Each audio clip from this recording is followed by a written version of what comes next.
So there's a scene in this week's episode of Teenage Mutant Ninja Turtles where the Turtles are fighting Bebop and Rocksteady. Bebop throws something at the Turtles, uses his belt to make him disappear, and he jumps out of a window. You know, Bebop's always got those different catchphrases like, wow to the wow. But this time, he jumps out of the window and he says, I'm Audi 5000. Now, I know that I'm Audi 5000 is a catchphrase that has been around for several years. I know I'm not the one that created it, but I find it interesting that I'm the one that says it a lot in my videos, and I talk a lot about Ninja Turtles, and Ninja Turtles just happens to use the phrase about Audi 5000. I'm not gonna claim that was because of me, even though someone who works on Teenage Mutant Ninja Turtles wrote me directly and said, hey, by the way, you might want to check out this episode because there might be a phrase in it that you will like. Other than that, I'm not gonna take claim for that. But if for some reason this phrase was used as a reference for me,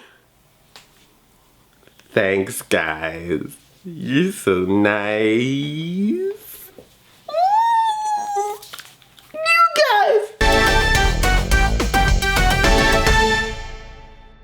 Hi, I'm a Black Mirror with another Teenage Mutant Ninja Turtles episode recap. Turtle Power. The Noxious Avenger gives us the first appearance of Muckman and Joe Eyeball. Muckman starts out as this basic garbage man, just working, trying to keep the city clean, literally. Happens to be taking out garbage right under a big fight between the Turtles and Bebop and Rocksteady in a secret Krang hideout. They were there to try to get some mutagen and this other chemical called Reagent X, which I guess if you mix with sugar, spice, and everything nice, gives you the Powerpuff Girls. Bebop throws a can of mutagen at Michelangelo. He ducks to not get hit and instead falls out the window, hits the garbage man. He lands in the garbage with the mutagen all over his body and turns into Muckman. This is obviously a homage to Muckman, toy and a cartoon character back in the 80s Ninja Turtle series, who had a little sidekick named Joe Eyeball. This time, Joe Eyeball is his actual eyeball that pops out of his socket. He's kind of like his Jiminy Cricket. Muckman's Jiminy Cricket is his conscience. So when Bebop and Rocksteady meet up with Muckman later and is like, hey, them turtles did that to you. We didn't do that to you. We're your friends. Joe Eyeballs are like, I don't know,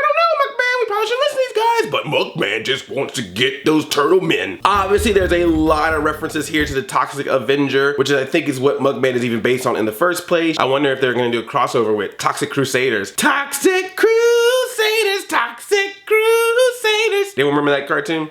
It was a thing. Noxious Avenger, low budget, rated R movie. Let's turn that into a cartoon! Along with Rambo and RoboCop and Police Academy. This is what happened back in the day with cartoons, people. Of course, the Turtles meet up with Muckman and try to stop him and try to prove that they are on the same side, but they have to fight. And what makes matters worse is there's a news reporter, Joan Grody. She happens to get video footage of the Turtles in silhouette right before they're about to disappear through their smoke. This, of course, gets Splinter ticked off. And he's just like, you grounded. You don't leave this place. But of course, the Turtles gotta figure out what's going on, so they sneak out with April's help. Splinter is like, April, seriously? After all I taught you, after all I trained with you, you gonna turn your back on me like that? I'm sorry, is there two Shredders around here nowadays? Bebop and Rocksteady use Muckman to try to get more chemicals. The chemicals they're trying to get are to try to create another mind control serum so they can get Karai back on Shredder's side. It doesn't take long before Bebop and Rocksteady totally double-cross Muckman and he learns that he was wrong and he was on the wrong side, so he helps out the Turtles. And when it comes time once again for Joan Grody to almost catch Turtles again, he gets in the run off and he takes the credit so he can get all the spotlight and the Turtles can stay invisible and hidden. The Turtles save the day and Splinter comes up to them and goes, Turtles, I'm proud of you. You did a great job.